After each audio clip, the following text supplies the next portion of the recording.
that Mahmood and his group has been able to organize this little meeting.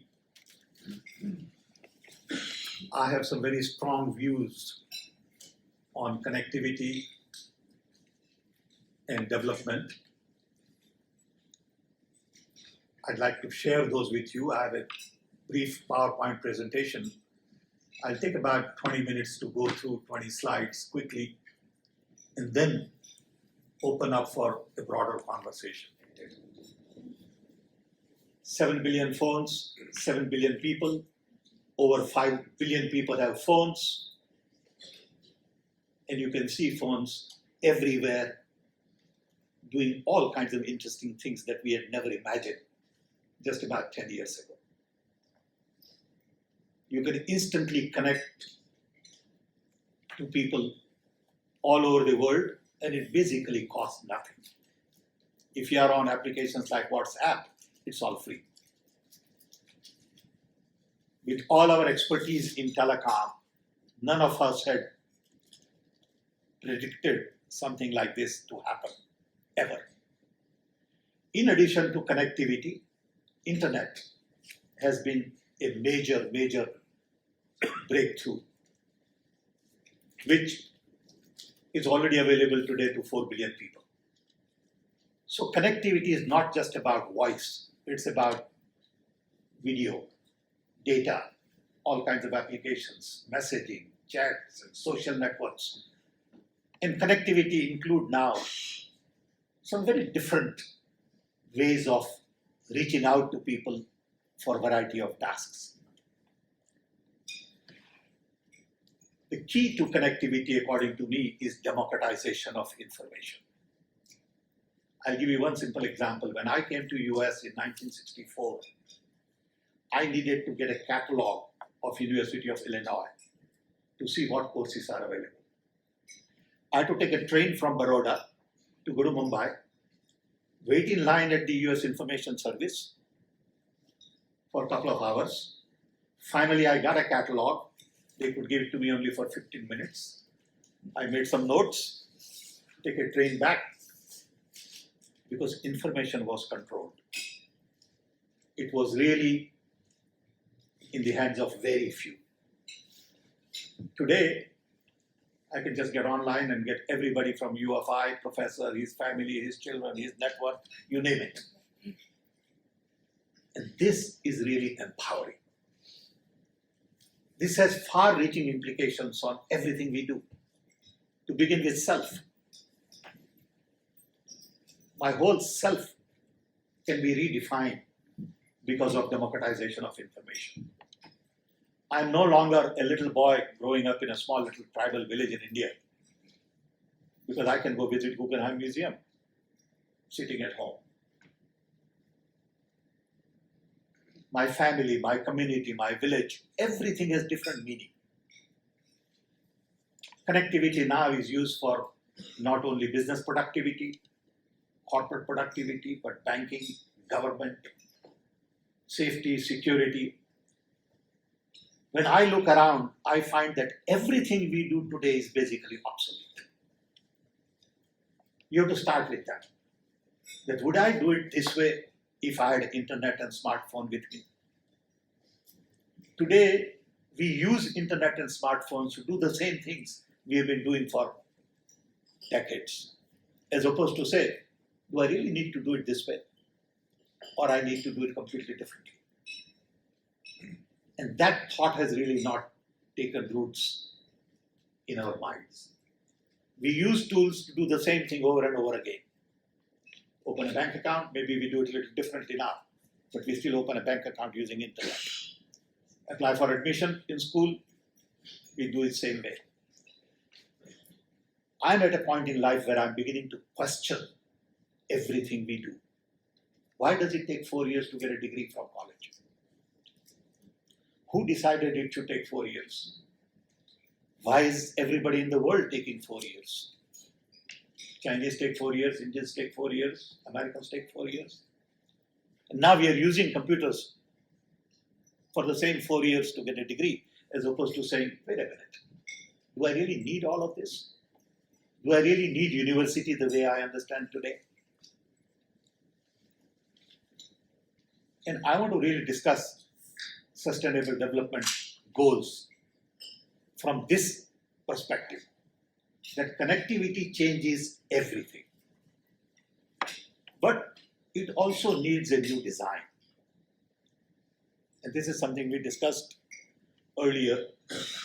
For last 5 years, I've been thinking about several issues because I'm 76 years old and I know my time is running out. And I've been thinking, what are the main things I'd like to get done? And I find that the world that we were given, I was given, was really designed after World War II by US. I accepted that design all my life. I followed that design. And I want to basically question that design now, saying that design is obsolete, doesn't work, and nobody is willing to bite the bullet. And I want to talk a little bit about this because this is a great audience on designing slums. Because slum design is not paying. This pays. So people really get good education and wind up working for Goldman Sachs, as an example. So technology doesn't necessarily is all about IT. It is also about biotech, nanotech, stem cell research, alternate materials, and all of that. I believe we are at a point in human history where we have huge pool of good technology to solve big problems. We are living in best of the best times in the human history. We know we can do anything. The question is, what is that we want to do? And I think that is the challenge in front of all of us, seeing how do we use technology to solve bigger problems. So on one hand, you have a great technology for this, and everybody calls it technology. People can afford to buy phones, so you get smarter and smarter phones. The key is, what do you do with it? Social media is a classical example. You've been listening to Facebook and Cambridge Analytics and all that for the last few days, and how social media is being used. So these are some of the challenges we are all faced with. So while working on technology, we decided to focus on 6 technology missions in India: rural drinking water, immunization, literacy, cooking oil, milk, and telecom. We had some total of 11 million people working on these tasks.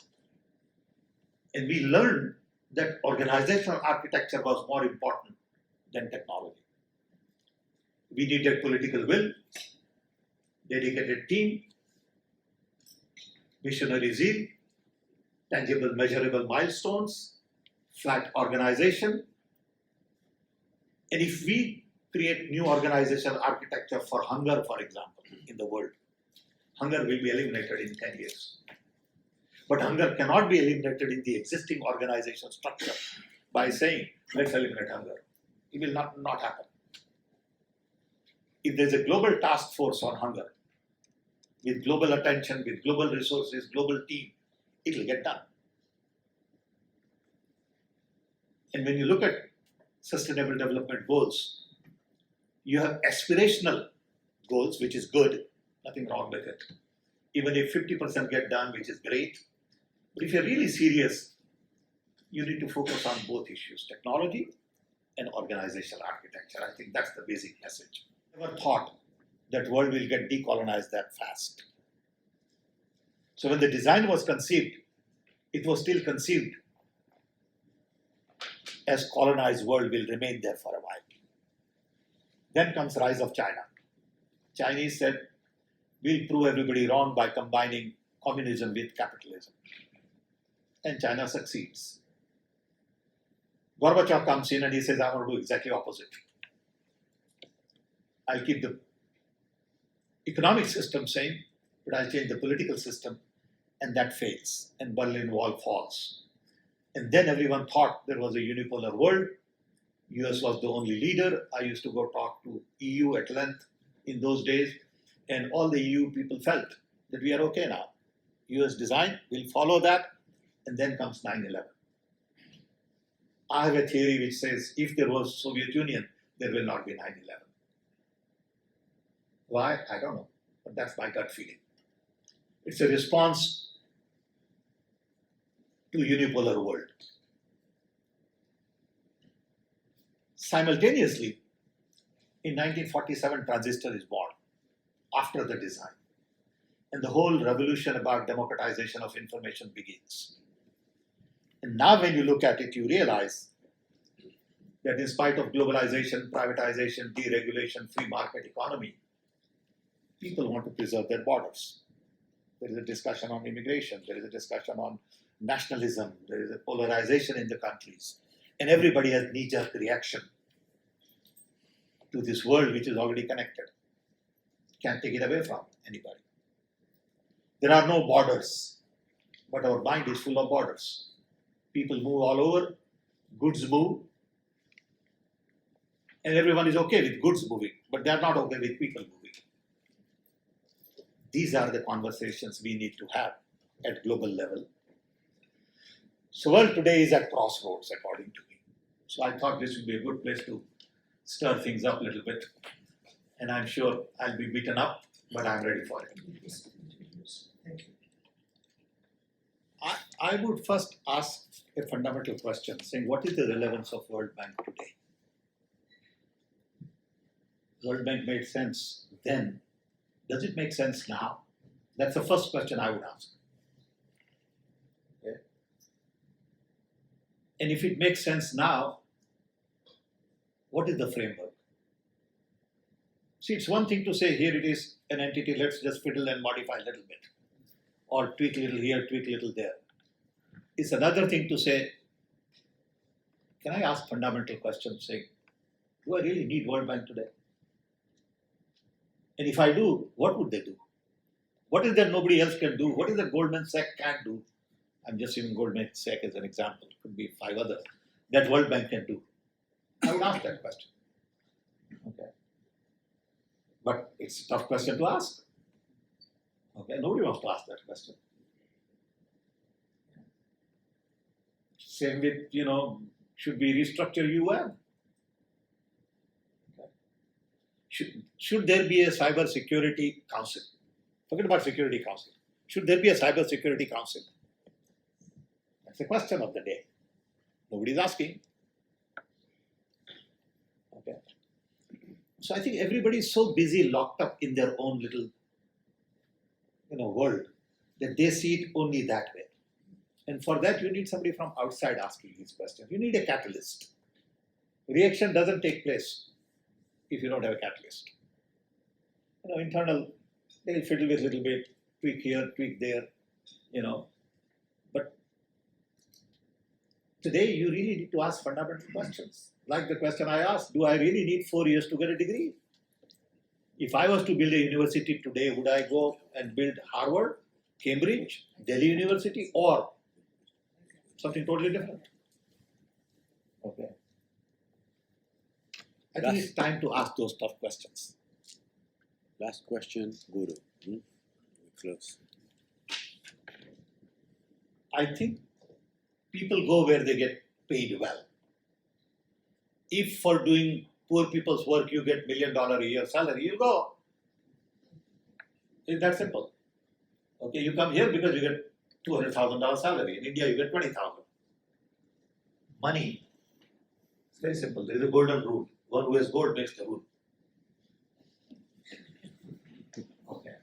So here is the gold. So they make the rule. Okay, it's that simple. Thank you, Sam.